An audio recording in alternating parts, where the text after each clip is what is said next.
नमस्कार दोस्तों हम जैसे जैसे संत कबीरदास जी के दोहे के बारे में आगे बढ़ते जा रहे हैं तो हमें कबीर साहब की शिक्षाओं के द्वारा जीवन में संघर्ष से कैसे उबरना है, विपरीत परिस्थितियों से कैसे निपटारा करना है और इस कलयुगी दुख भरे संसार में अपने जीवन को कैसे सुखी और शांत रखना है, उनके बारे में हमें ये कबीर साहब के दोहों से बहुत ज्ञान मिलता है। और उन्होंने ये भी कहा है कि हमें हमेशा याद रखना चाहिए कि संसार में कुछ भी स्थायी नहीं है, अर्थात सदा रहने वाला नहीं है।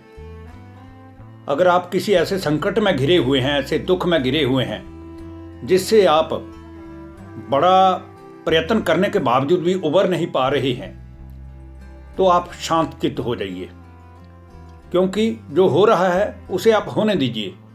अगर आपकी तकलीफ कुछ ज़्यादा लंबी खिंच रही है, कम होने का नाम नहीं ले रही है, तब भी आप ये सदा याद रखिए कि जैसे सब कुछ गुजर जाता है वैसे ही ये वक्त भी गुजर ही जाएगा। तो कबीर साहब ने उस परमात्मा से, उस हरि से मन की लगन लगाने के लिए हमें जो शिक्षाएं दी हैं, जिसके द्वारा हम अपार दुखों से छुटकारा प्राप्त कर सकते हैं, उसी विषय में आज हम बात करने वाले हैं। तो कबीर साहब एक दोहे में कहते हैं कि हरि नाम की लूट है, लूट सके तो लूट, अंत समय पछताएगा जब प्राण जाएंगे छूट। अर्थात इस श्लोक में हरि नाम का तात्पर्य उस परमात्मा, उस परमेश्वर, उस अल्लाह, उस वाहेगुरु, उस ईश्वर परमात्मा से है कि जिसने सारे संसार की रचना की है और सारा ही संसार जिसकी रचना है। हमें उस परमात्मा को अपने मन में, अपने चित्त में हमेशा ही बसा कर रखना चाहिए और श्रद्धा भावना से हमें उस हरि नाम का मनन चिंतन हमेशा ही मन द्वारा करना चाहिए। हम भोजन कर रहे हैं तब इस परमात्मा की याद में भोजन करना चाहिए। हम भोजन बना रहे हैं तो उस परमात्मा की याद में भोजन बनाना चाहिए।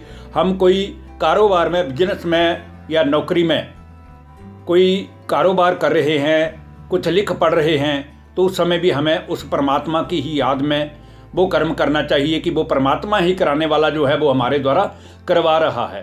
तो ऐसा करने के उपरांत हमें ये चीज़ तो प्राप्त होएगी कि अगर हमने अपने इस जीवन काल में कुछ भी अनिष्ट नहीं किया है, किसी का बुरा नहीं किया है, तो अंत समय में हमें पछताना नहीं पड़ेगा। क्योंकि जब हमारे प्राण छूटेंगे, एक दिन हमने इस शरीर को छोड़ देना है, तो उस समय उस मनुष्य को बिल्कुल भी दुख अशांति की अनुभूति नहीं होगी जिस मनुष्य ने अपने जीवन काल के, अपने व्यतीत हो रहे जीवन काल में कभी भी किसी को मन वचन कर्म से दुख नहीं दिया है, हमेशा ही दुआएं प्राप्त की हैं। फिर कबीर साहब कहते हैं, कबीरा माला मनवा की, अर्थात मन के द्वारा परमात्मा के चिंतन की। कबीरा माला मनवा की और संसारी भीख, माला फेरे हरि मिले गले रहट के देख। अर्थात संसार की सबसे घटिया हरकत है भीख मांगना। आज कोई भी हमारे द्वार पे, हमारे घर में, हमारी दुकान पे, हमारे हॉस्पिटल में, हमारे फैक्ट्री में अगर भीख मांगने के तरीके से आता है तो पहले हम उसको क्या बोलते हैं, चलो यहाँ से, आप काम नहीं कर सकते, क्यों भीख मांग रहे हो। पहले हमारी प्रतिक्रिया ये होती है। इसलिए होती है कि जो भीख मांग रहा है उसने कुछ ना कुछ तो पूर्व में ऐसे कर्म किए हैं कि जिसके द्वारा वो फिर से भीख मांग रहा है। तो ये सबसे बुरी आदत है, सबसे बुरी चीज़ है। इसलिए भीख मांगने से या मंगता बनकर घूमने से आपको कुछ मिलेगा तो नहीं, पर उसी के बदले आप अगर परमात्मा का ध्यान करते हैं, परमात्मा का मनन करते हैं, परमात्मा का चिंतन करते हैं, परमात्मा को मन में बसाते हैं और उसके लिए अगर परमात्मा को मन ही मन माला फेरें, तो आपका मन अपार शांति और आनंद की अनुभूति तो प्राप्त करेगा ही, उल्टे आपको अच्छे कर्म करने की भी प्रेरणा मिलेगी, जिस कारण आपको भीख मांगनी ही नहीं पड़ेगी। फिर कबीर साहब कहते हैं कि जिन खोजा तिन पाइया, जिन्होंने खोजा है उस परमात्मा को उन्होंने एक दिन पा भी लिया है।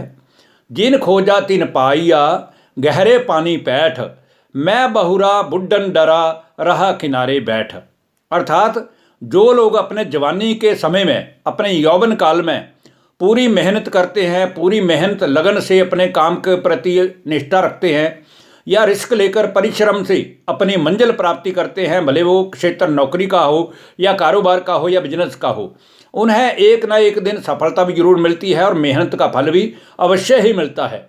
लेकिन जो लोग प्रयत्न नहीं करते हैं, केवल बातें बनाते रहते हैं, वो काम करने से पहले ही हार मान लेते हैं, तो उनका मन भी कारोबार करने में नहीं करता है और बुढ़ापे में ऐसे लोगों को दुख और अशांति की अनुभूति होती है। इसलिए कबीर साहब ये कहते हैं कि बूढ़ा होने से पहले ही, अर्थात ये जब शरीर बूढ़ा हो जाता है तो हम काम भी नहीं कर सकते, और अगर हमने जीवन काल में, अपने यौवन काल में कुछ पूंजी अपने लिए बचाकर नहीं रखी है तो हमें फिर दूसरों के सहारे जीना पड़ता है या हमें मांग मांग कर जीना पड़ता है।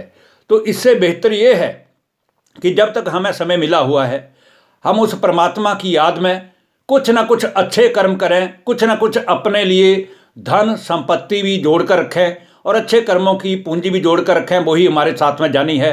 धन्यवाद। नमस्कार दोस्तों।